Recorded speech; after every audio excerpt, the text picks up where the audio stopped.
From Hollywood, it's time now for... Johnny Dollar.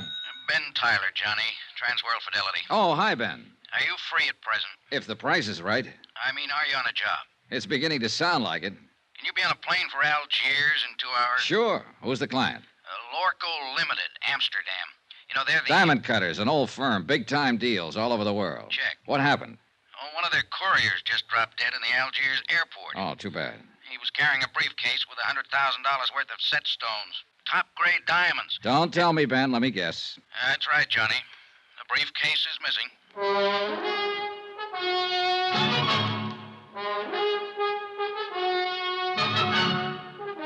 Tonight and every weekday night, Bob Bailey in the transcribed adventures of the man with the action-packed expense account, America's fabulous freelance insurance investigator... Yours truly, Johnny Dollar.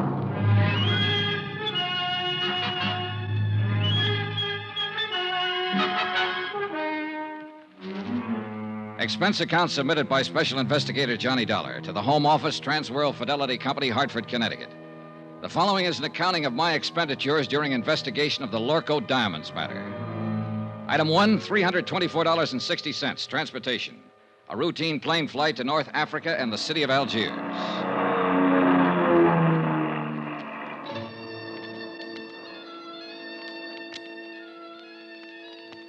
It was an easy trip, and I felt relaxed and comfortable. A feeling that was rudely terminated about 10 seconds after I got off the plane. You are Monsieur Dollar, are you not? Yeah, that's right. I am Inspector Marcus of the Algerian Customs Police. Oh, how are you, Inspector? Oh, quite well, monsieur, and vastly reassured now that you have arrived on the scene of the crime. Oh? You see, I have implicit faith in special investigators. I have encountered them in the past, so I have no doubt, but this little affair will prove most simple to you, monsieur. I see. I feel that in a mere matter of hours, voila, you will produce the guilty culprit like un lapin out of a chapeau. Inspector, I'm beginning to feel a cold wind from the north. That's odd for this time of year, isn't it? A mere passing breeze, monsieur. I shall now assume my official attitude. And that is? Extreme courtesy, complete cooperation, and the devoted service of my meager talents. On orders, you understand, from my superiors in Paris. And now, monsieur, if you will accompany me to my office. Delighted to. After you, Alphonse. My name is Pierre. Oh, sorry. Just a whimsy. Oh, yes, I know. I have heard the joke. Both jokes. Uh-huh. This way, monsieur.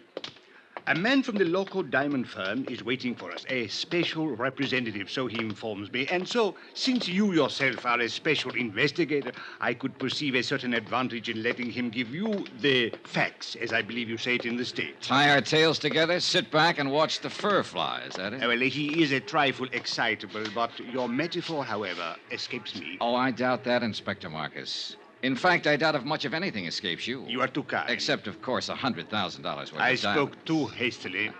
Vanished, disappeared, right under your nose. But there were extenuating circumstances. Oh, I'll bet there were. Tell me something confidentially. Did your superiors in Paris really blow their tops?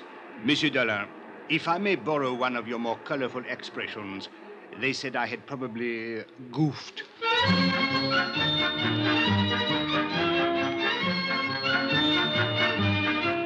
I'd met that same attitude before with local officials. To them, sending in an outsider implied they couldn't do the job themselves.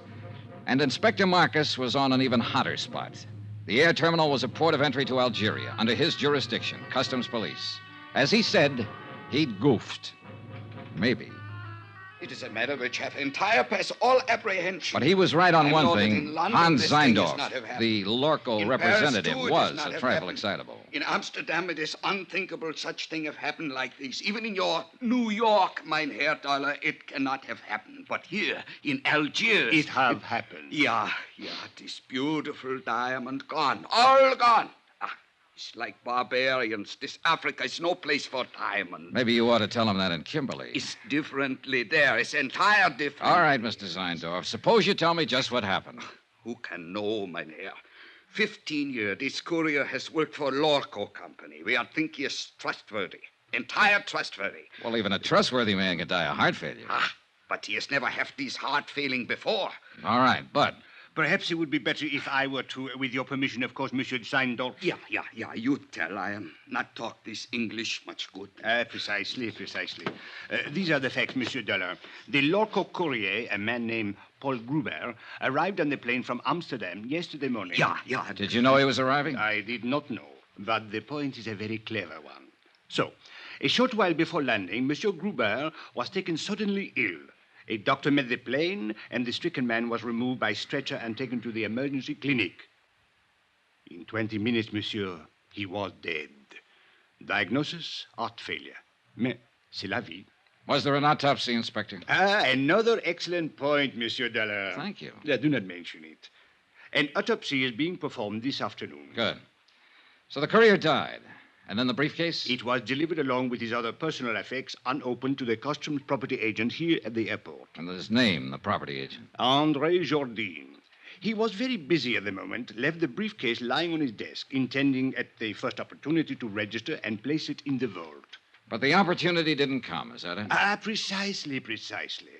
Only a few minutes later, I heard a gunshot. Monsieur, he was lying on the floor in a pool of blood. He had been struck on the head. The briefcase was gone. All gone. This beautiful diamond gone entire. Yeah. When did you find out what was in the briefcase, Inspector? Almost 2 hours later. I radioed the local firm in Amsterdam, informing them of the death of their employee. They replied immediately and stated that the briefcase contained $100,000 worth of diamond set pieces. Works of art. Beautiful. One brooch, one necklace, 2 bracelets. Precisely. Yes. The jury was being flown here on approval for examination by a prospective buyer. Name of the buyer? The Countess Maria de Tolia. What do you know about her? Monsieur Dollar, if you had seen her, you would not ask. She is exquisite, lovely, chic, charming, spirited, full of the joie de vivre. And no doubt loaded with potatoes. With a woman like that, who would ever inquire? I would. Since it looks as though she might be the only person in Algiers who knew that $100,000 worth of jewelry was coming in on that plane. May we. But she could not have known that the courier was going to drop dead in the airport. A good point, Inspector. Merci, monsieur. What about that property agent, André Jourdain? Any chance of talking to him? But of course, if he is yet able to talk. Then I guess I'll... Talkings is not enough, mein Relax, Herr. Mr. Seindorf. You're covered by insurance. Insurances is money. It's not my diamonds. Oh, well, if you don't want the money, you can always waive your claim. Mein Herr Dollar, are you think that I am crazily, that I am entire crazily? I talked to the plane crew who'd come in on the flight with the dying courier. I talked to Inspector Marcus's men, who'd been with him when he found the property agent lying on the floor of his office. I didn't expect much, and I got just that. But it didn't matter. I figured I may have had my man spotted already. The same old story. An ambitious and underpaid government agent opening a briefcase to register its contents and seeing the diamonds there for the taking. Hiding them quickly, then a fake slugging and firing a gun at a non-existent thief. Yeah, an old story. Expense account item 2, $3.40. Transportation into town and taxi fare to the Hospital of Our Lady of Sorrows. Inspector Marcus had phoned ahead to authorize my visit. One of the sisters led me down the corridor to the door of André Jourdain's room. She motioned silently and then turned away. I stepped inside and closed the door. Qui est à la porte? Monsieur? You're André Jourdain? Mais oui, but yes. What do you want? My name is Johnny Dollar. I'm an insurance investigator. My company is the underwriter on the Lorko Diamonds. Why have you come here? Well, to ask a couple of questions. Of course, if you'd like to consult an attorney before I have nothing to conceal, monsieur. What do you wish to know? Just exactly what happened when that briefcase disappeared.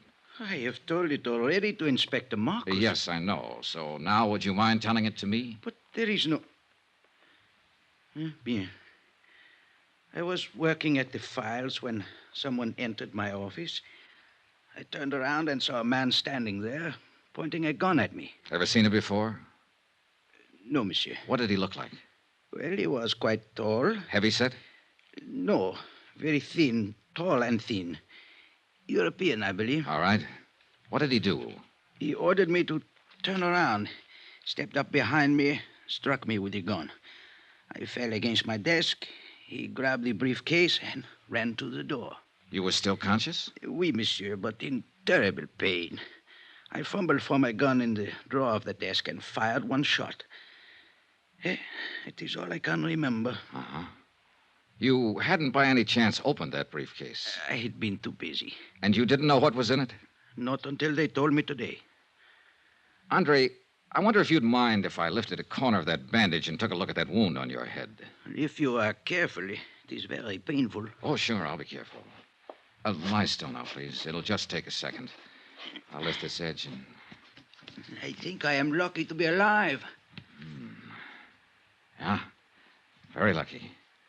Okay, thanks. It is nothing. Andre, do you happen to know the Countess d'Atolia? The Countess. Oh, monsieur, she is unquestionably... Yeah, I know. She's lovely, exquisite, charming, chic. Well, thanks for your cooperation, Andre. A pleasure, Monsieur Dollar. Take care of that head. It's the only one you've got. You Americans are so whimsical. Oh, yeah, we're all crazily, entire crazily. My pet theory was starting to limp. That slugging wasn't phony. It had taken 14 stitches to close the cut in Andre's head. Whoever hit him hadn't been kidding.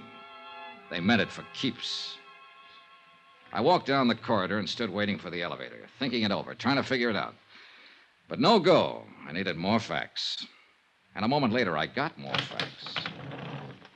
Monsieur Dollar, I thought I would find you here. A clever piece of deduction, Inspector. Merci bien, monsieur. Don't mention it. What's on your mind? There should be something. Well, there's got to be some reason for that smug grin. What happened? Did the thief confess? Au contraire. I was on the point of asking what progress you were making on the case. You will be happy to hear none at all. Oh, that is too bad. Inspector. Eh? Extreme courtesy, complete cooperation, the devoted services of your meager talents. Remember? Touché. Actually, I came to tell you that I now have the report of the autopsy. The courier who died of heart failure. Only he did not die of heart failure, monsieur. Except, of course, in a very literal sense. Well, what did he die of? Poison. Well, that was the end of a good theory. The courier had started to get sick on the plane, so the robbery and the murder had been planned well in advance of his arrival. By somebody who'd known he was bringing in diamonds. And so far, only one person fit the bill. As lovely, charming, and chic a suspect as you could ever hope to meet. The Countess d'Atolia.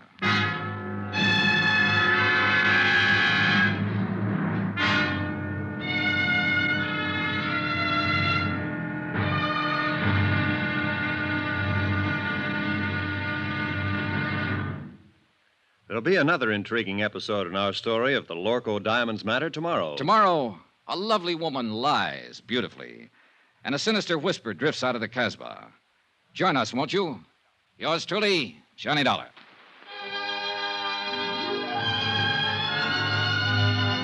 Yours truly, Johnny Dollar, starring Bob Bailey, is transcribed in Hollywood. Written by Les Crutchfield, it is produced and directed by Jack Johnstone. Be sure to join us tomorrow night, same time and station, for the next exciting episode of Yours truly, Johnny Dollar. Roy Rowan speaking.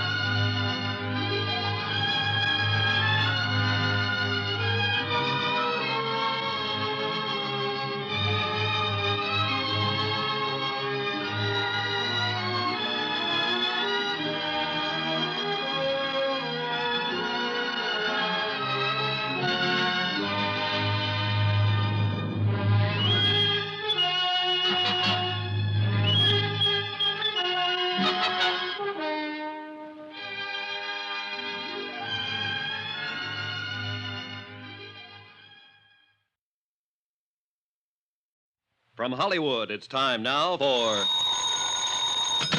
Johnny Dollar. This is the Countess d'Atolia. Oh, yes. My maid tells me that you were trying to reach me by telephone. That's right, Countess. I want to talk to you. Where are you now? At my residence, of course.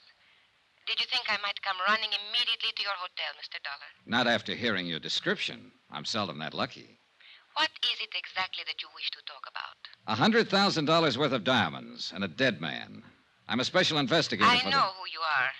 I investigate before I call you. Well, not only beautiful, but clever. This ought to be interesting. I'm afraid I don't entirely understand your flippancy. Then suppose I come over and explain it to you. Say around 8 o'clock? I'll make a definite effort to be here. You know something, Countess? I think it's about time somebody built a small fire right under that lovely little complacency of yours.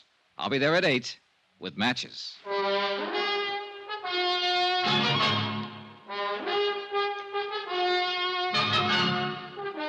Tonight and every weekday night, Bob Bailey in the transcribed adventures of the man with the action-packed expense account, America's fabulous freelance insurance investigator. Yours truly, Johnny Dollar.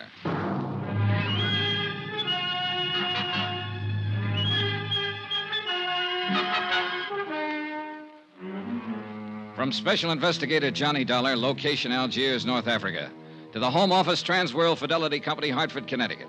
Assignment, the Lorko Diamonds Matter. Expense account continued.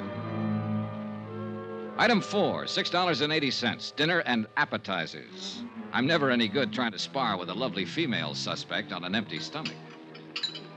I was finishing up on black Algerian coffee and white Algerian brandy when a slightly green-eyed Algerian police inspector sauntered up to my table. Mon Dieu, Monsieur Dollar. You special investigators really do live well. In the lap of luxury. Pull up a chair, Inspector. Join me in a sarsaparilla? It is on your expense account? Be my guest. Merci, monsieur. Bon, my favorite brand. Help yourself. Merci. Anything new? Nothing at all. A complete impasse. Allez, votre santé. Mm-hmm. What about the man who sat next to that courier on the plane? Find out anything about him? I'm still working on it, which is to say, of course, my men are working on it. You police inspectors really do live well. I have to do my own legwork. But the glory, Monsieur Dollar. To come into a mysterious affair which has all the local police baffled, and to solve it immediately in one brilliant feat of deduction, to leave everyone gasping with admiration, to make one's exit to the sound of great applause. Not so fast, Inspector. I'm still back there with that brilliant feat of deduction. You have not yet found the solution? Just on the verge. Then I will drink to your success. With your brandy, of course, and with your permission. Go ahead, drink up a storm. But I'm afraid I'll have to leave you pretty soon, but you can still go ahead. No, monsieur. I suggest you change your plans. You will learn nothing which has any bearing on this matter. Which plan do you mean? That of questioning the Countess d'Artelier. Now, who found that out? As a matter of fact, she phoned me and inquired about you. Oh, so that's how she investigated me. Went straight to headquarters. Mais oui. Remarkable woman. Talented, beautiful. Et cetera, and so on. And along with it, it's 9 to 1. She's in it right up to her pretty neck. No. She's really not the type. This is an excellent brandy, monsieur. An Algerian brand, I notice. All right, Inspector. Let's bypass the byplay and lay 'em out face up. I think I prefer it to cognac. I don't know how she does it, but she's got you hypnotized. Just mention of her name and you go into a tailspin. Every cockeyed one of you. Exquisite. Lovely. Maybe so, but in my book, she's a real suspect. Elucidate, monsieur. Well, it's simple enough. She's the only person in Algiers, that we're sure of at least, who knew that a shipment of diamonds was coming in on that plane. Why? Because she's the one who ordered them. Monsieur, it is even simpler. She could not have poisoned the courier because she was not on that plane. She could not have stolen the briefcase from the customs property agent because it was done by a man. So, where is your case? An accomplice, a man, with the Countess calling the shots for him. What man, monsieur? Well, you got a good point there. Merci bien. Monsieur. Don't mention it. But from the influence she seems to have, it might be any man in Algiers. Inspector, it wasn't you by any chance. You raise a very interesting point. Now, suppose the Countess should ask me to kill someone for her. I wonder what I would do.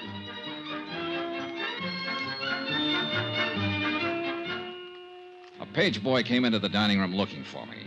I followed him out and took the phone call in the hotel lobby.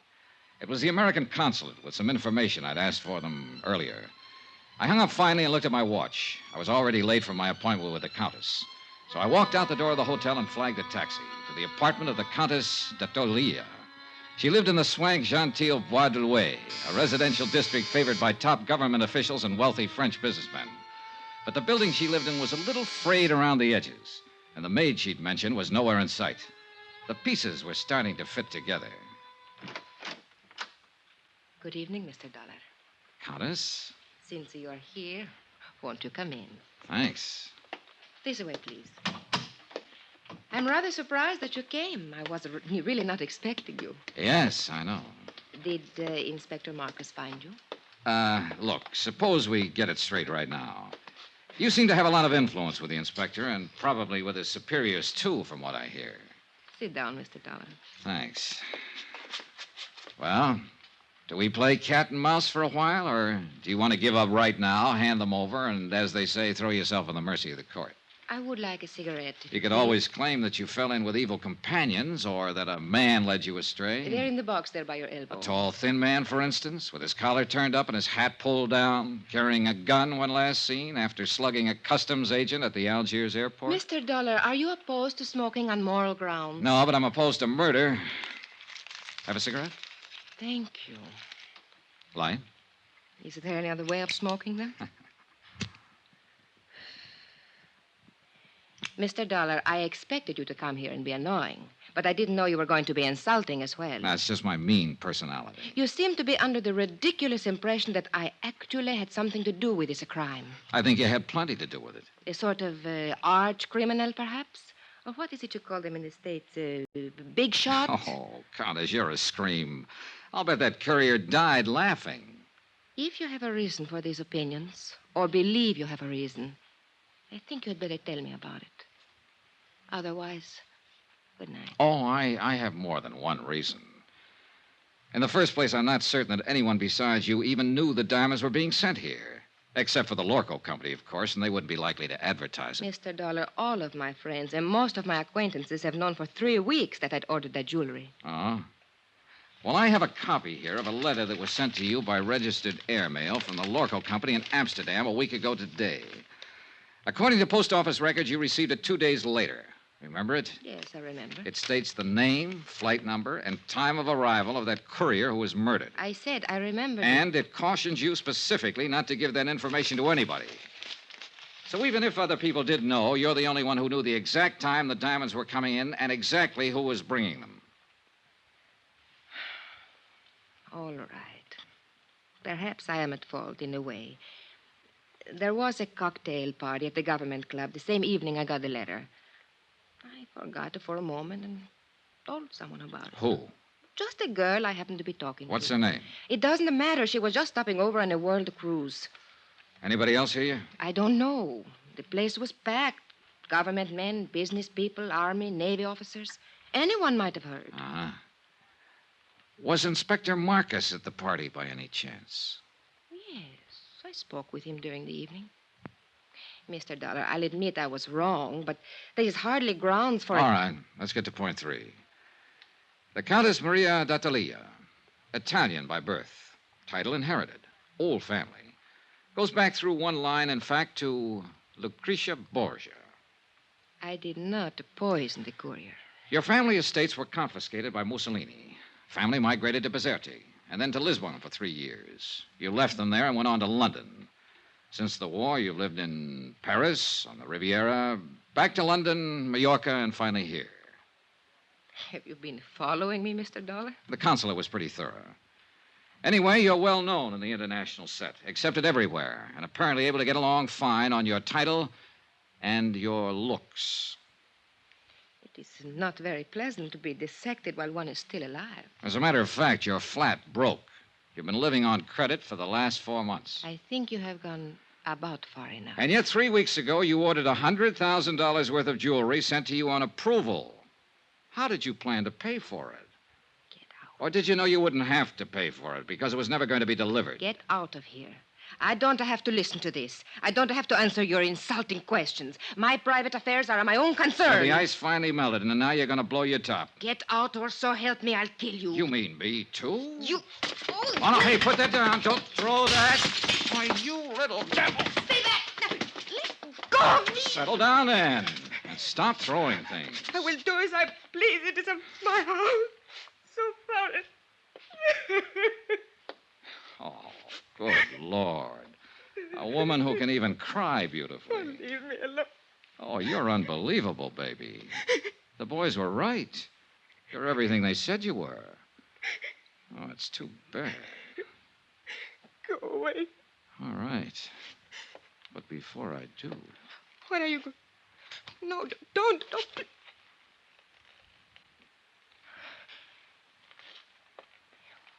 Why did you kiss me? Oh, it beats me. Just call it a sudden impulse. Then you have changed your mind? You don't really think I'm guilty? Oh, honey, I still think you're in this up to your ears. And I'll still bring you to trial if I can. And I still want to kiss you. You figure it out. Why figure, Johnny? I liked it, too. Oh, you ought to be locked up. If for no other reason, just to protect the guys who... What is it, Johnny? What are you going... That cigarette in the ashtray. Put it out fast. Get the windows open, all of them. Where's your kitchen? Back through the hall. Johnny, what are you going to do? Stay alive, if I can. It was gas fumes, one of the bottled gases they use for cooking in the higher-priced apartment districts. The concentration had been building up and finally seeped into the drawing room. If we'd lit another match, we'd have been blown to bits. The kitchen was dark, but I didn't dare snap a light switch. One spark would do it. So I held my breath and followed the sound and finally found the range. Every burner valve was wide open. I could vaguely make out a glass-pane door opening onto a terrace. I grabbed a breath of air and moved toward another door that looked as though it might open into a hall. It didn't. It opened into a closet, and on the closet floor there was a body.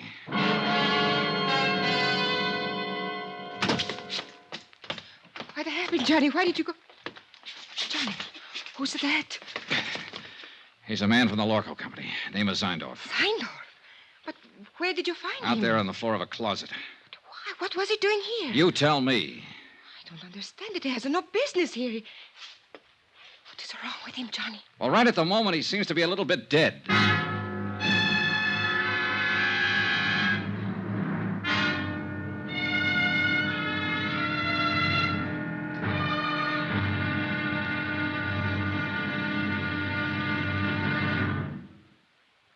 There'll be another intriguing episode in our story of the Lorko Diamonds Matter tomorrow. Tomorrow, a desperate fight in an Algiers alley, a killer is named, and a lovely lady confesses her shame. Join us, won't you? Yours truly, Johnny Dollar.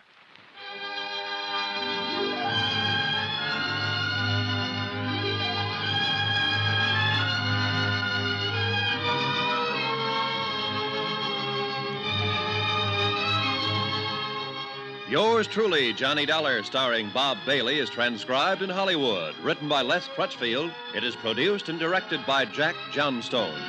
Be sure to join us tomorrow night, same time and station, for the next exciting episode of Yours truly, Johnny Dollar. Roy Rowan speaking.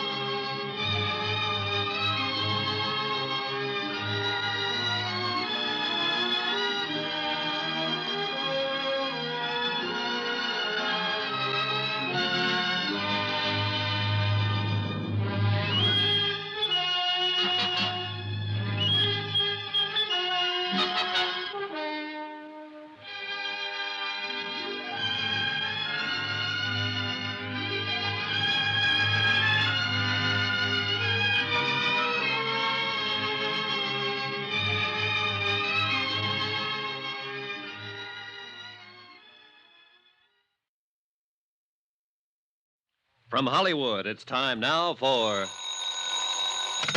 Johnny Dollar. Hello? Who is it? Hello? Hello? Johnny, who is it? I don't know, Countess. Maybe they weren't expecting a man to answer, or at least not me. I would not know about that. What about this guy who was lying unconscious in your closet? Would you know anything about that? No, Johnny. I didn't think you would. I'll give him another shot of those smelling salts. I think he's coming, too. Good. Maybe he'll know about some of these things. Yes, he will. Some of them. And of course he will tell you. I was hoping it would not be brought out. I did not want you to know. Murder is usually brought out sooner or later. Not murder, Johnny. It is not that simple.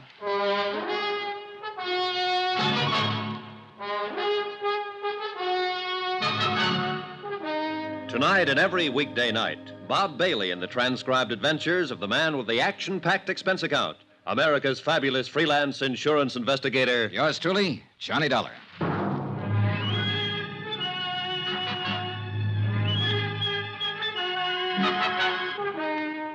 From Special Investigator Johnny Dollar, location Algiers, North Africa, to the Home Office Transworld Fidelity Company, Hartford, Connecticut.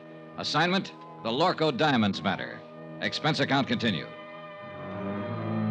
Item 6, $9.30, smelling salts and a bottle of scotch. The smelling salts were needed for a double-talking fellow named Zeindorf, who'd managed to get himself gassed half to death in a closet. A representative of your client who suffered the $100,000 loss, Lorko Diamonds of Amsterdam. The scotch was for me. Johnny, he does not like it. Should I go on holding them under his nose? Yeah, sure. Keep shoving them at him until he's strong enough to fight you off. That's how smelling salts work. A person has to come to in sheer self-defense. Nine, stop. It's more too plenty already. My nose is killed, dead. No more. Maybe you've been poking it into the wrong places. What were you doing in that closet, Mr. Zeindorf? It's nothing. I can tell you the entire thing in 2 words. Use more if you need them, but make it good. Nobody has found this beautiful diamond. Nobody has do anything. So I'm come looking for my own self. In that closet? 9 is only for hiding. I am wait for everybody going away, going at sleep. Then I am going to looking. In my apartment. What made you think they would be here? You are pleased to forgiving me, Fräulein, but I am not taking the chance. I'm think to looking every place. Who turned on the gas out there? Do not ask it. I know nothing. I think I have sleeping some, maybe, and when I have waking, I am died almost. Yeah. Well, apparently somebody was out to get one of us at least. Hey, what about that maid of yours, Maria? Or is there one? Of course. She... You know, that is strange. She disappeared about the time you arrived, slipped out without a word. Does she live here? I think she lives up in the Casbah. I hire her through the agency. I see. Do you think she did it? Oh, the more I find out, the less I'm sure of. Maybe Mr. Zeindorf did it, trying to commit suicide over his missing trinkets. 9. Suicide is one thing I am not. And I desist to listen no more. I am to leave here immediate. Oh, by the way, Mr. Zeindorf. Yeah, what is it? As I understand it, you boys in the international jewelry business are ordinarily pretty cautious in your dealings. Yeah, the prudence, Mynheer. Always the entire prudence. That's what I mean. You always investigate a new client thoroughly before you take any chances, is that right? Is entire correct? Johnny, no. Then why did you send $100,000 worth of diamonds here to Algiers at the request of a woman who doesn't have a cent to her name? Why, it is to me these things are always happen. Mynheer Dollar, I am the highest ethic of business. I cannot give you answering. Well, one of you better give me an answering. Oh, it is all right, Mr. Zeindorf. Please, you tell Contessa. All right. What he is trying to say, Johnny, is this. It did not matter about my financial standing because I was not actually a client. What do you mean? You ordered the stuff? Yes, several pieces on approval, so I could make a selection. Anything up to $20,000. Somebody else was paying for it. It was being given to me as a gift. By whom? A fellow countryman of yours, a man named Charles Barrett. He's been here 3 months, lives on his yacht. Mr. Zeindorf, how did you know this man Barrett would pay for the diamonds? By the letter, Mynheer. What letter? When I wrote to the Lorko firm, I took the liberty of enclosing a letter written to me by Mr. Barrett. His own authentical signings. We investigate immediately. What sort of a letter was it?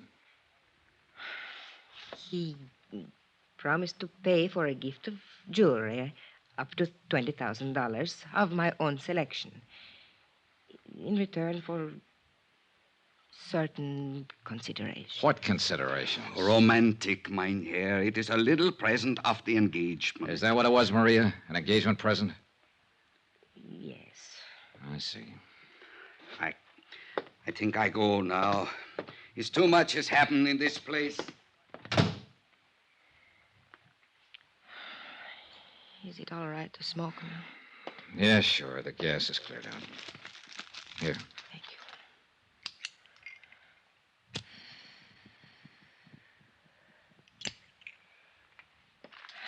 you. I wish you hadn't kissed me, Johnny.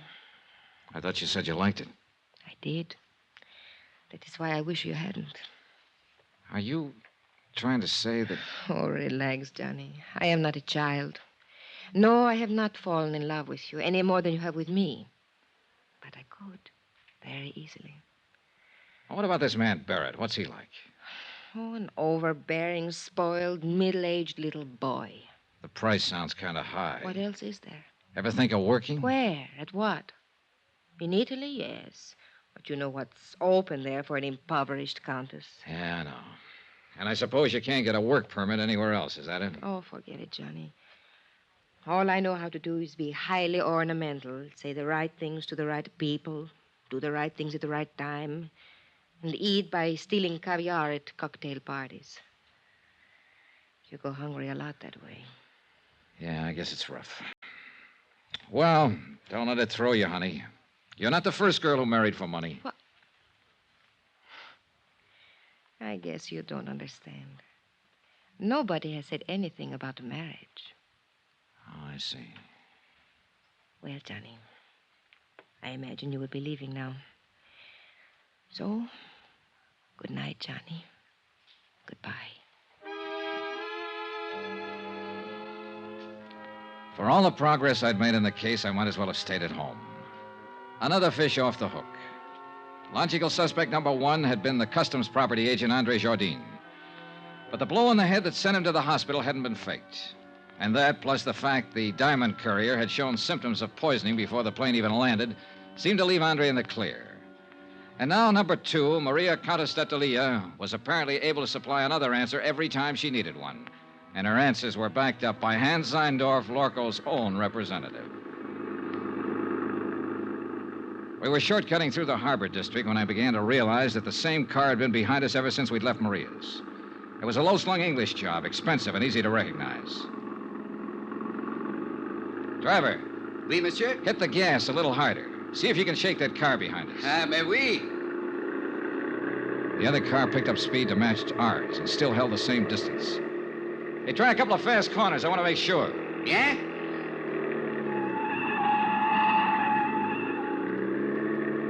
The next place where the street narrows down. Stop fast.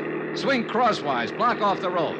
I want to stop that guy and have a talk with him. Hey, you understand what I mean? Mais oui, monsieur. Just like in the movies. Yeah, well, something like that. Hey, there's a place coming up. Let's have a go at it. You do not worry. I will do it good. Yeah, I only hope we've seen the same movies. Now, monsieur. I was out of the cab fast and running back down the street. The other driver had jammed on his brakes and finally skidded to a stop against the curb. I reached for the handle, jerked the door open, and the man inside came out swinging.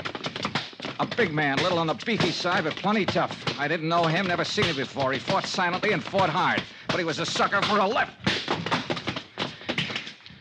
I knelt down on the pavement and started to go through his pockets. I hadn't even noticed the other car pull up. Nom de chien, Monsieur Dollar. Huh? Do you merely plan to rob him, or do you also intend to cook him and eat him? Oh, you really get around, Inspector. A policeman must socialize, monsieur. It broadens the outlook. Come, we walk. My chauffeur will take care of reviving your victim. Do you happen to know the victim? Mais oui. He's Monsieur Charles K. Barrett of Chicago. Maria's ex-boyfriend. Something of the sort, I believe. How did you happen to get here so conveniently? Oh, I was following you. Farther back, of course. Then why didn't you pitch in when the fight started? And spoil such a remarkable display of fisticuffs? Okay. It is true the footwork was mediocre, but the verve, the enthusiasm, the violence, superb, monsieur. I can't quite figure you, Inspector. Well, sometime we must talk about it. Monsieur, you will be most happy to know that we have identified the person who occupied the plane seat next to the diamond courier. Oh? They shared a bottle of wine during the flight. Undoubtedly, that is how the poison was administered. And who is the person? A man named Bobo. Bobo? Oui, he is well known in the Casbah. He is a thief, smuggler, dope peddler, and it is said he can be hired as a killer. Have you picked him up yet? Well, I have not tried to. Why not? Why not? Monsieur, in the Casbah, at the sight of a uniform, everyone vanishes. Zzzt, like rabbits in their holes. The Casbah, huh? Another thing. The property agent who was struck on the head, Andre Jardin, he has disappeared from the hospital. Disappeared? How? His window was open. The room was upset. It was very odd. Yeah. Look, Inspector, I think I'll get on back to the hotel and get some sleep. No, as you wish. Yeah, I'll talk to you tomorrow. Maybe. Oh, there is one more thing, Monsieur Dollar. Huh? I think perhaps I should warn you of something in the event you should call again on the Comtesse. Warn me of what? Well, 2 days ago, I installed a dictaphone in her apartment. You what? I must admit I found your conversation this evening most entertaining. Inspector, you are a rat. Oh, please do not concern yourself in the least. I am the soul of discretion. Maybe. Monsieur, I am a Frenchman.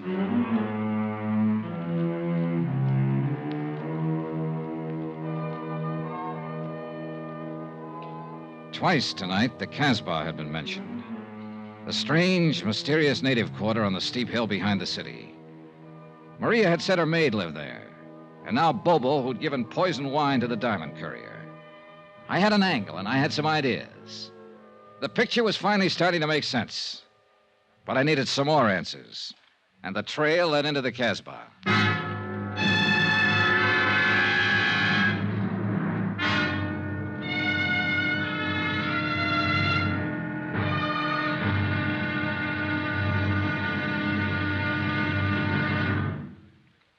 There'll be another intriguing episode in our story of the Lorko Diamonds Matter tomorrow. Tomorrow, a bungling fool, a tightening net, and a violent death in a crooked alley of the Casbah. Join us, won't you? Yours truly, Johnny Dollar.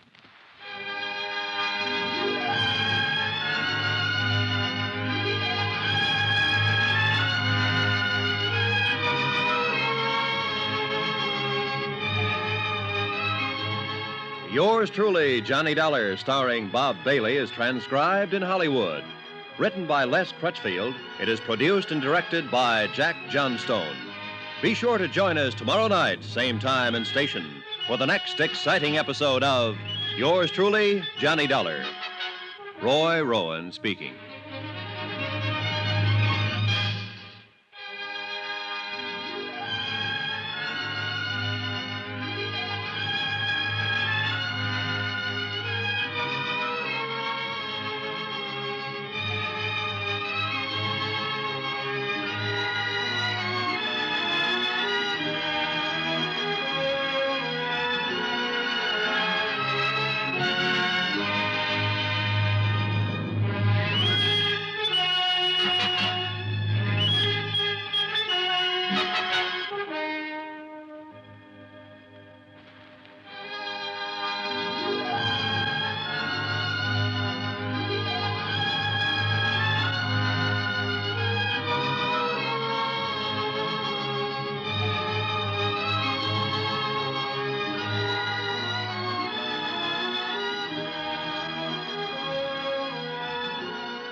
From Hollywood, it's time now for Johnny Dollar.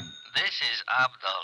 Abdul. You don't know me. So? I have the little business. Well, I'm so happy for you. Hope it's doing well. Not bad. Okay, You what? don't know me, but you're looking for me. Now, look, Joe, Abdul. It is a business to get jobs for people, for servants. Oh, the employment agent. Ah. Have you got the address of that girl who worked for the Countess d'Atalia? Oh, sure. You're very lucky. She's very pretty. You've got the wrong idea, Abdul. I just want to talk to her. Sure. Where does she live? For $20, I will remember. I'll give you 10. No, she's worth more. Look, knock it off. I gotta find her and talk to her fast while I'm still alive. And while she is.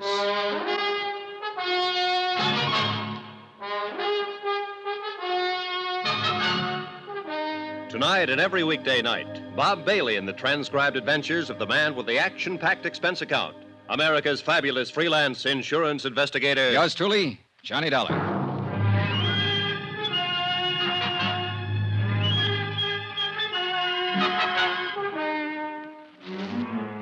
From Special Investigator Johnny Dollar, location Algiers, North Africa, to the Home Office Transworld Fidelity Company, Hartford, Connecticut. Assignment, the Lorko Diamonds Matter. $100,000 worth missing. Expense account continued. Item 9, $15 even. Gratuity, tip, gift, bonus. Why kid about it? It was a bribe. To a man named Abdul for the address of a girl named Chada. An address up in the native quarter, the Casbah. But the idea wasn't romance, no matter what Abdul thought. 4 hours earlier, in the Countess d'Atelia's apartment, somebody had turned on the gas and tried to kill one or both of us. It was 9 to 1 that the somebody was Chada the servant. I wanted to ask her why. I'd put my coat on and was just on the point of leaving my hotel. I slipped a gun into my side pocket and moved over to the door. Yeah, who is it? Charlie Barrett. The guy you beat the daylights out of a couple hours ago, you know what I mean? No hard feelings, Dal. I just want to talk it over.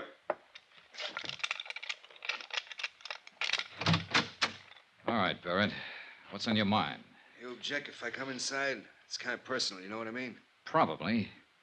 All right, come on in. Much obliged. Hey, I didn't know who you were, but when we got in that little fracas, that cop told me about it afterward. Man, you really got a wallop on you. You make a fella know he's had it, you know what I mean? Is that why you're here, a postmortem on the fight? No. That's done and over. You whipped me fair and square, as far as I'm concerned. Hey, by Barrett, guys. if you've got anything to say, let's have it fast. I'm in a hurry to get out of here. Oh, well, I sure don't want to take up no more of your time than necessary. I know how it is. Of course, I'm on vacation now, but back in Chicago, I'm in the meat business. Look, Barrett, would you At please... least in a way I am. I'm in byproducts, actually. You know what they say? Use everything but the squeal. Well, I'm the fella that cans a squeal, you get it? Oh, brother. What I come here for was maybe to get it straightened out about that dame. Do you mean the Countess d'Atalia? Countess. Them titles are a dime a dozen. I can buy 'em, sell 'em like sausages. Well, what about her? Now, look, neighbor, I was figuring to come here and put it to you man to man. You know what I mean? I know what I'm beginning to think you mean. I figure when you seen my position, you'd want to do the square thing. Like anybody on the right side of the fence would. You with me, neighbor? You better drop that neighbor business. I've moved. Well, Dollar, the thing stacks up like this. Now, I already had my claim staked there before you even got in town. I got a lot of money invested in that dame. Barrett, so help me. I've been taking her around places, you know, feeding her, buying her, one thing and another. Why, I was even going to kick through for a 20-grand chunk of ice for her. Well, she and I had that fight last week. You what? That dame's got highfalutin ideas. What fight? What are you talking about? Well, I just put it to her, cold turkey. I told her she had to quit Jenny flipping around with all those other fellas.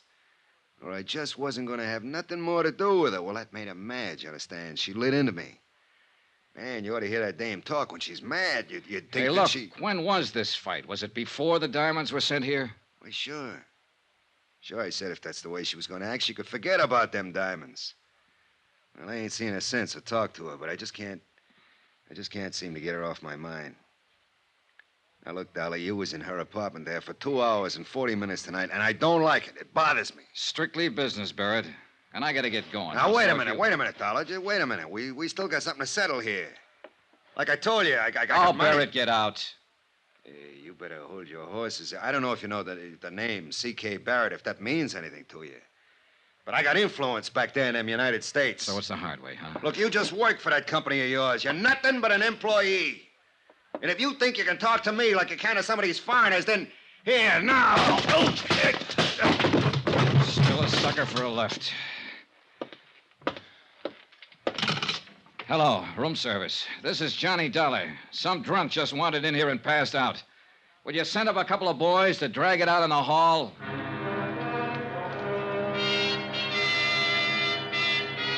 Expense account item 10, $5.30. A tip to the bellboys and taxi fare to the Casbah.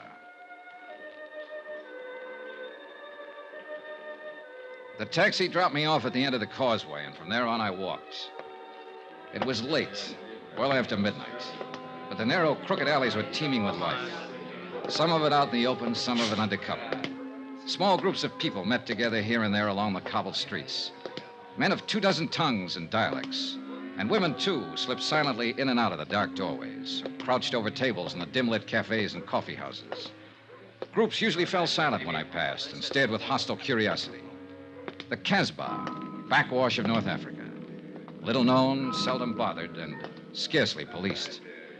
And for an outsider, especially at night, more dangerous than dynamite. The address Abdul had given me turned out to be a coffee house, but it could still be legitimate. And there was only one way to find out.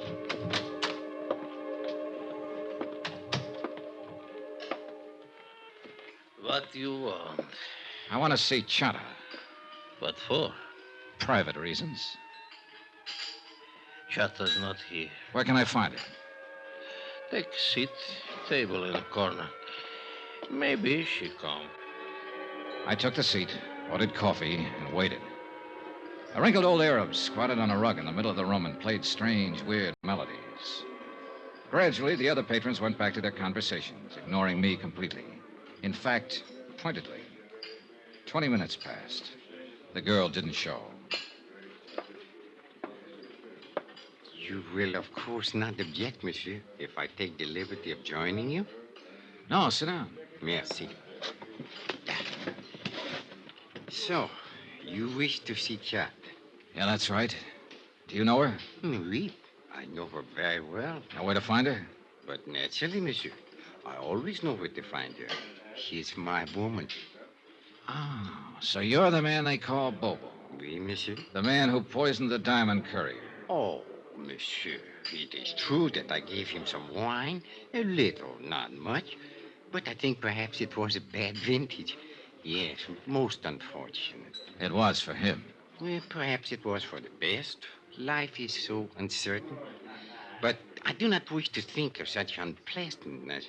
Instead, let us talk about diamonds. Let's talk about killing, or attempted killing.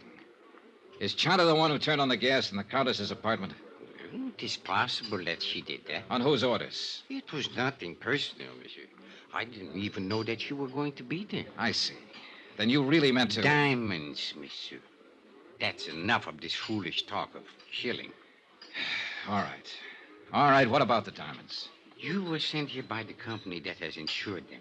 Is that not correct? Yeah, that's right. And this company would like very much to recover these diamonds? That's why I'm here. C'est bien. Now, I'm told that these companies sometimes give large rewards. Agree to an arrangement of a sort? Make a deal, you mean? With no questions asked. Yes, exactly. Now, is this thing true, monsieur? Is it possible that you would... Do you have the diamonds, Bobo? Well, let us say that I'm able to direct you to their location. You could almost call that a confession. What does it matter, so long as we are in the Casbah? Oh, yeah, sure. I imagine you have been spotted all over the place. At least 30, right in this room. I am in no danger here, monsieur. Tell me something. You didn't pull off this job by yourself. Who else was in on it? I only wish to talk about the diamonds. Well, can we come to an arrangement? Bobo, I don't make deals with murderers. It is better that you do not use such words, monsieur. It's true, though, isn't it? That is not the question. It is only that I resent the insulting way in Bobo! which you... Bobo, gendarme! Why you coming here? Bobo! Wait. Did you arrange for the police to come here, monsieur? I'm as surprised as you are, Bobo. Consider this matter of the deal. We will talk more at some other time, eh? Allez, go. The patrons rushed for the doors, and in 1 minute flat, the coffee house was empty. Even the owner was gone. I was the only one left. 3 minutes later, the inspector, with a flying squad of 20 men, came bursting in from the street. Well, Monsieur Dollar, I'm happy to find you are still alive. Why don't you get lost somewhere? For you, I think it most fortunate that we arrive in time. Oh, sure, in time to follow up the only lead I had in this case. To lose a suspect is better than to lose one's life, monsieur. Look, Inspector, I was holding a gun in my pocket, covering Bobo from the second he sat down at the table. But, monsieur, So 30 men or not, if it had come to a showdown, he couldn't have done a thing. Because he'd have been the first one to get it, and he's smart enough to have known that. But I thought Let's that... face it, Inspector, you've done it again. You goofed. But I was only thinking that perhaps... Mon Dieu, what is to happen next? The shooting was somewhere outside, but it hadn't been the police. All of the inspector's men were inside the coffee house. He gave them orders quickly, and they fanned out to search the area. The streets were empty now, dark and silent, not a soul in sight. We split up into pairs. I worked with Inspector Marcus for a while, then left him and searched alone along a narrow side passage. And that's where I found him. He'd been shot 3 times in the back, and he was dying. Monsieur Dollar. Yeah, Bobo. You can't forget that deal, I think. Yeah. It's a little too late for deals now. Who was in on it with you, Bobo? Look, you've got nothing to lose by talking. You know that, don't you? Accept my honor, monsieur, as a citizen of the Casbah. Who shot you? A dragon, monsieur. 12 feet tall, with fiery eyes. All right, Bobo, all right. But just tell me this. Just one thing. Are you the man who attacked the property agent at the airport? The man who slugged Andre Jourdain? Oui, monsieur. I do it very good. No, almost I kill him. It's too bad.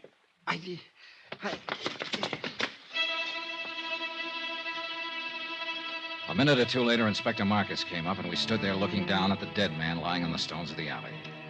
He was a short man, stockily built, with wide shoulders and a deep chest. It was the body of a man of action, of accomplishment. But he'd chosen to be a smuggler, dope peddler, thief, and killer. And now he had become the victim of another killer. Did he say anything, monsieur? Was he able to talk? Yeah, enough. Eh? What is it you mean, monsieur? Do you know who is guilty of this? Yeah, that's right, Inspector. I know the whole story now. The whole filthy, rotten story.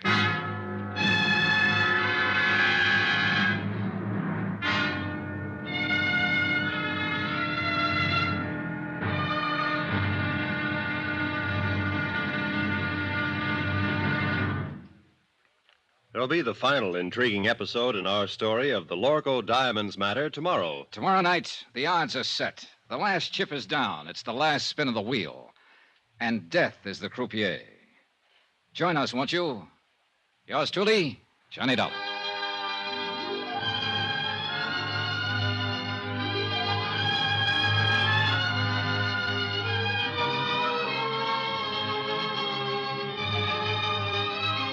Yours truly, Johnny Dollar, starring Bob Bailey, is transcribed in Hollywood. Written by Les Crutchfield, it is produced and directed by Jack Johnstone. Be sure to join us tomorrow night, same time and station, for the next exciting episode of Yours truly, Johnny Dollar. Roy Rowan speaking.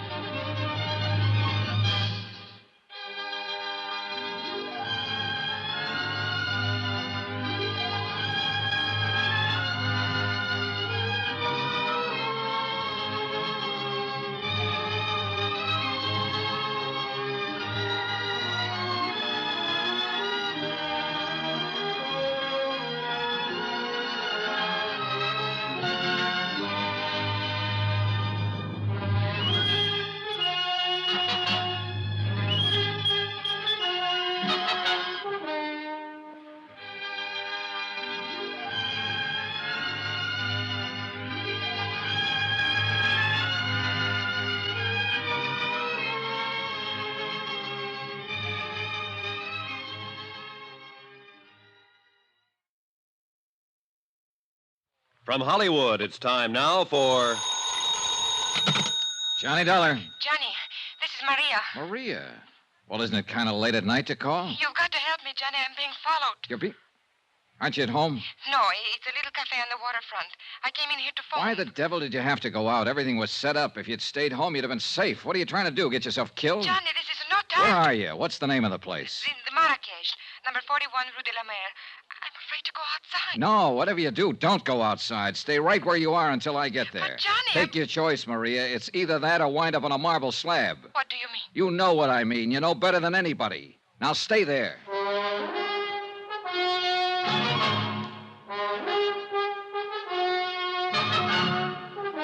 Tonight and every weekday night, Bob Bailey in the transcribed adventures of the man with the action-packed expense account, America's fabulous freelance insurance investigator. Yours truly, Johnny Dollar.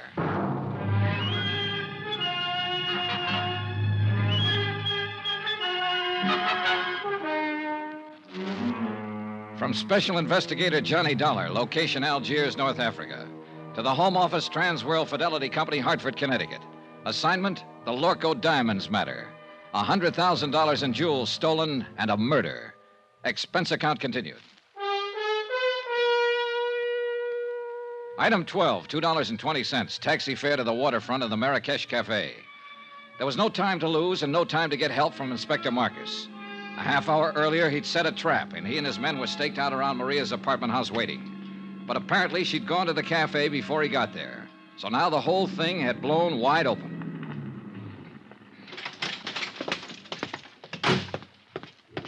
The Rue de la Mer was a dead-end street close to the water, deserted at this hour of night.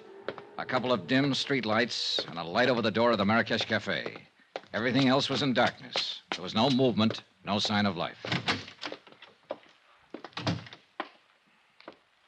Over here, Johnny. Oh, thank heaven you got here. No trouble so far. Huh? No. Except with that sailor over there. He finally passed out. Oh, you're probably used to that kind of trouble. Cigarette?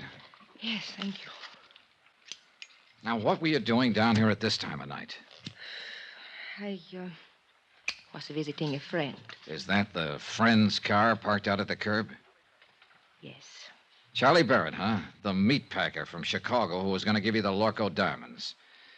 Well, I figured he'd got over his mad spell. How did you know about it? He told me just before I knocked him out for the second time tonight. He said you two had a fight over a week ago, and that he told you he wasn't buying any diamonds after all. Well, it was just... For a while, I thought I had you tagged again. I wondered why you hadn't canceled the order when you'd been told he wasn't going to pay for the stuff. Johnny, it was just a talk. I knew he would come around. Yeah, well, that's about the way I figured it. Another explanation. So I let you off the hook again. Why, Johnny? Why have you been trying so hard? Trying what? To find some way of involving me in this. Well, the facts just seemed to turn up. I wasn't trying to find them. It made a big difference, didn't it? Learning about Mr. Barrett. Learning what about him? That I was accepting a $20,000 gift from him. Why should it? Your life's your own. It did, though. Before that, you were... Well, seemed to be interested. Sure. You're a very beautiful woman. And that's all it was? What more did you want? All right, Johnny. Forget it. I don't blame you. Hey, tell me something. What about Barrett? Now that you've kissed and made up, is the engagement back on again? I haven't decided yet, Johnny. Ah. Well, come on. Let's get out of here. I'll take you home. Do you think it's safe? There was no sign of anybody around when I came in. Whoever it was probably got scared off. Oh, I was scared to death. When I saw the lights of the cafe, I jammed on the brakes and ran for the door. There, the car was right behind me. Get a look at the driver? No. How'd you get hold of Barrett's car? Borrow it? He gave it to me. Not a bad night's work. It's a good car. Get in. You really play rough, don't you, Johnny? Sometimes. It depends on the... Get down, quick, back of the car. It came from across the street. It's pitch black over there. What are you going to do? Look, Maria, you're safe as long as you're back of the car here. What about you? I can't get a shot from here. I'm pinned down. I'm going to make a run for that stone curb. Try to draw a shot and see where the flash comes from. Be careful, Johnny. Oh, don't worry, kid. I'm the carefulest guy you ever saw. All right, now sit tight. Here goes. Are you all right, Johnny? Yeah, I think I got him spotted. Let's see just how close I can... There's somebody running away. Yeah, so do I. Now, where the devil? Why don't they get some streetlights down there? That car that's starting up. Yeah, I see it. They're getting away. One lucky shot might... Ah. Give me your keys. Wait here. I'm going after him. No, I'm going with you. Then pile in. Hurry up. Let's go. A few blocks away, I picked up the taillights of the other car and poured on the gas to keep hanging on. We roared through the empty streets along the waterfront, then swung into the coast road and headed out of the city. The model I was driving had been built for road racing, and barring accidents, I didn't figure the car ahead had much chance of shaking me. It was a narrow, winding road following the rocky edge of the headlands, and the curves were sharp and dangerous, especially at the speed we were traveling. Finally, it happened. The car ahead roared up a steep grade and missed the curve at the top. It rolled over and over, the headlights cutting crazy patterns in the blackness as it plunged down towards the beach. I finally braked to a stop about 30 yards from the wreck, jumped out and started toward it, and just then... the gas tank caught and burst, and the car exploded into a tower of flames. I caught a glimpse of the driver, pinned in the wreck. Then the fire took over and covered him. And I knew one thing was certain. He'd had it.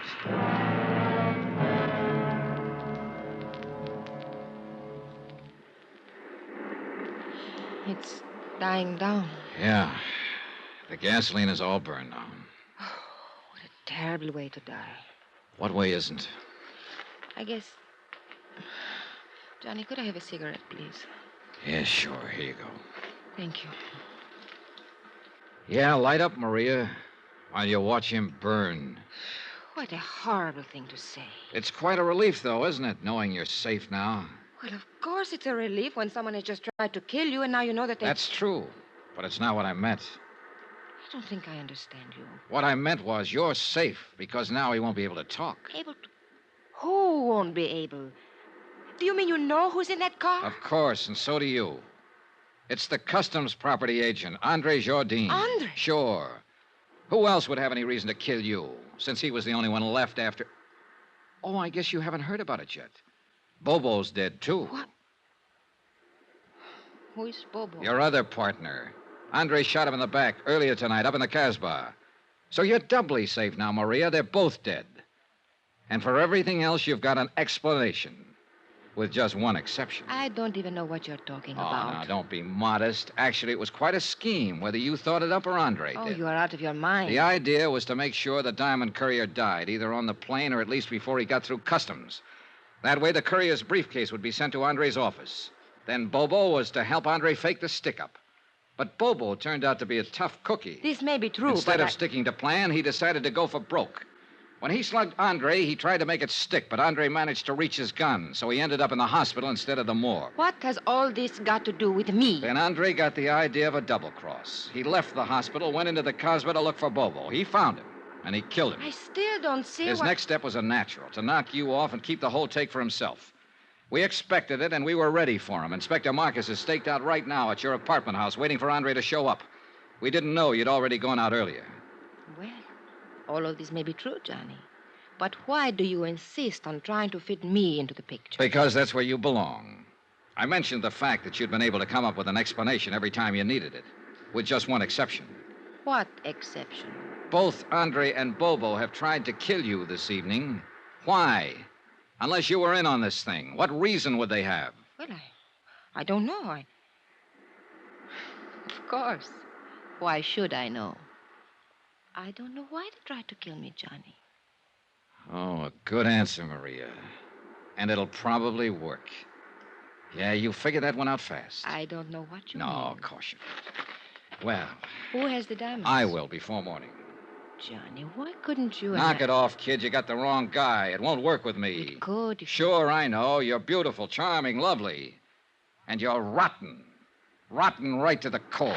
What are you doing, Johnny? Going back to town. Well, wait for me. Goodbye, Maria. Johnny, wait! Johnny!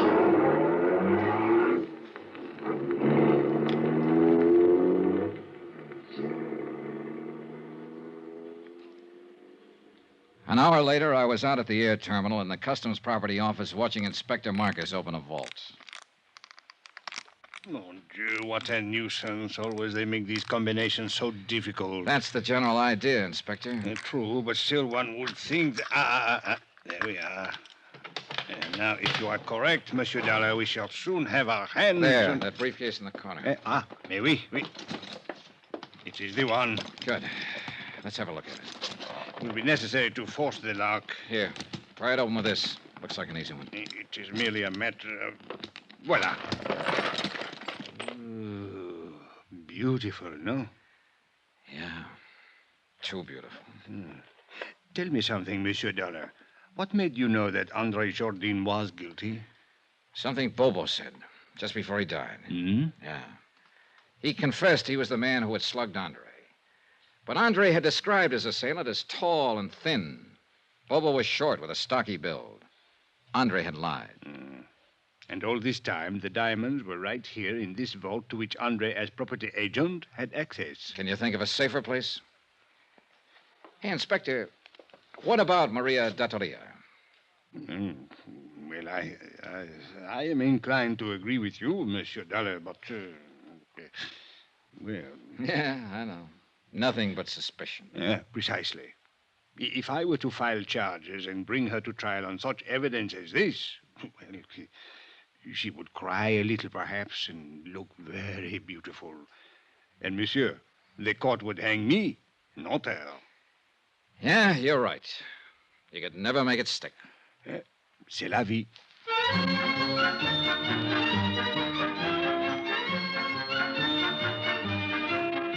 Expense account item 13, $624.80. Hotel, meals, and incidentals in Algiers and transportation back to the States. Expense account total, $1,214.60. End of expense account. End of report. Remarks? Social item. To be circulated widely. The Countess Maria d'Attolia was married yesterday to C.K. Barrett, a big tycoon in the meat business. The happy couple will make their home in Chicago. All companies in that area who may be asked to underwrite insurance on the life of C.K. Barrett don't. Yours truly, Johnny Dollar.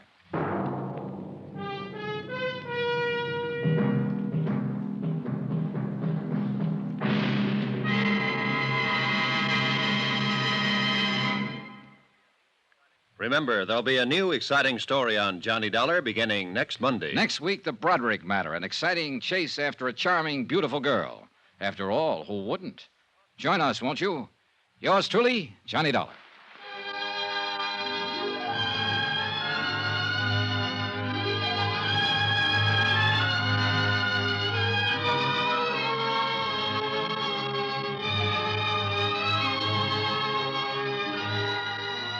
Yours truly, Johnny Dollar, starring Bob Bailey, is transcribed in Hollywood. Written by Les Crutchfield, it is produced and directed by Jack Johnstone. Heard in this week's cast were Lillian Bayef, Jack Moyles, Victor Perrin, C.K. Barrett, Lawrence Dobkin, Forrest Lewis, and Jay Novello. Musical supervision by Amerigo Marino. Be sure to join us on Monday night, same time and station, for another exciting story of Yours truly, Johnny Dollar. Roy Rowan speaking.